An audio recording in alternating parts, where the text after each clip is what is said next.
আমেরিকার সবচেয়ে বড় অহংকার মাটির সাথে মিশে গেল। যে টমাহক ক্রুজ মিসাইলকে বলা হতো রাডারের চোখ ফাঁকি দেওয়ার জাদুকর, ওমানের উপসাগর থেকে ছোড়া সেই মার্কিন টমাহককে খণ্ড বিখণ্ড করে দিল ইরান। লোরেস্তান প্রদেশের খোরামাবাদে এখন পড়ে আছে পেন্টাগনের দম্ভের জ্বলন্ত কঙ্কাল। এখানেই শেষ নয়, কাতার বিমান ঘাঁটিতে ইরানের ব্যালিস্টিক মিসাইল ছুড়ে মার্কিন বাহিনীকে স্তব্ধ করে দিয়েছে বীর আইআরজিসি। হরমুজ প্রণালীতে আরও একটি মার্কিন যুদ্ধজাহাজকে অচল করে দিয়েছে ইরানি সেনারা। রাডারের চোখ ফাঁকি দেওয়া টমাহক এখন ধ্বংসস্তূপ। আমেরিকা ভেবেছিল তাদের BGM-109 টমাহক মিসাইল কেউ ছুঁতেও পারবে না। মাটির খুব কাছ দিয়ে পাহাড়ের খাঁজ কেটে উড়ে যাওয়া এই মিসাইলকে ধরা অসম্ভব। কিন্তু ইরানের আকাশ প্রতিরক্ষা ব্যবস্থার কাছে এই প্রযুক্তি আজ খেলনা মাত্র। ইরানি রাষ্ট্রীয় গণমাধ্যম IRIB সারা বিশ্বকে সেই অকাট্য প্রমাণ দেখিয়েছে। লরেস্তানের পাথুরে মাটিতে ছড়িয়ে ছিটিয়ে পড়ে আছে মার্কিন মিসাইলের দুমড়ে মুচড়ে যাওয়া ফিউজেলেজ, তারের জটলা আর টার্বোফ্যান ইঞ্জিন।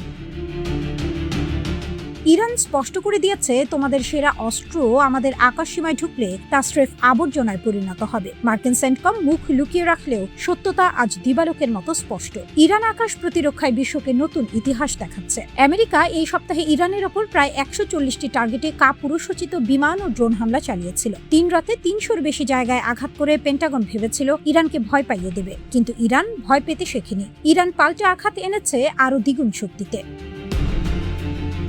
কাতারে অবস্থিত আমেরিকার সবচেয়ে বড় এবং রণকৌশলগতভাবে গুরুত্বপূর্ণ ঘাঁটি আল উদেদ এয়ারবেস, সেই ঘাঁটির বুক কাঁপিয়ে আছড়ে পড়েছে ইরানের ঝাঁকে ঝাঁকে ব্যালিস্টিক মিসাইল। মার্কিন সেনারা নিজেদের বাংকারে ঢুকে প্রাণ ভিক্ষা চাচ্ছে। একই সাথে হরমুজ প্রণালীতে ধেয়ে গেছে ইরানের নৌবাহিনীর কমান্ডোরা। মার্কিন নিষেধাজ্ঞা উড়িয়ে দিয়ে সেখানে আমেরিকার দ্বিতীয় একটি জাহাজকে পুরোপুরি অচল ও ধ্বংস করে দিয়েছে আইআরজিসি। বিশ্ব অর্থনীতি ইরানের মুঠোয়, কাঁপছে পেন্টাগন।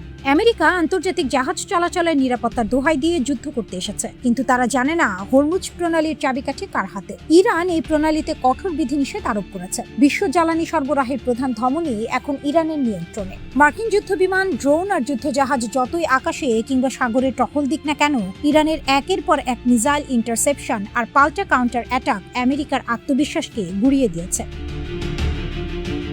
এটি আর কোনো সাধারণ সংঘাত নেই। ইরান প্রমাণ করেছে ওয়াশিংটনের শত শত নিষেধাজ্ঞা আর আধুনিক প্রযুক্তিকে বুড়ো আঙুল দেখিয়ে কিভাবে যুদ্ধক্ষেত্র নিজেদের নিয়ন্ত্রণে রাখতে হয়। এই যুদ্ধক্ষেত্রে আমেরিকা যতই তাদের ক্ষয়ক্ষতি লুকানোর চেষ্টা করুক না কেন, লরেস্তানের মাটিতে পড়ে থাকা টমাহকের ধ্বংসাবশেষ আর আল উদেদ ঘাঁটির আগুন সত্য কথা বলছে। ইরান পিছু হটেনি, ইরান পিছু হটবে না। ইরানের শীর্ষ আলোচক ও পার্লামেন্টের স্পিকার মোহাম্মদ বাঘের গালিবাফ হুঁশিয়ারি দিয়ে বলেছেন, একমুখী চুক্তির যুগ শেষ।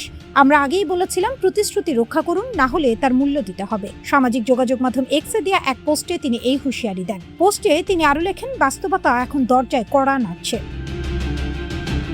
হরমুজ প্রণালীর নিয়ন্ত্রণ ও সেখানে জাহাজ চলাচল ব্যবস্থাপনা নিয়ে যুক্তরাষ্ট্র ও ইরানের মধ্যে মতবিরোধের জের ধরেই সর্বশেষ সংঘাত ও পাল্টাপাল্টে হামলার ঘটনা ঘটেছে।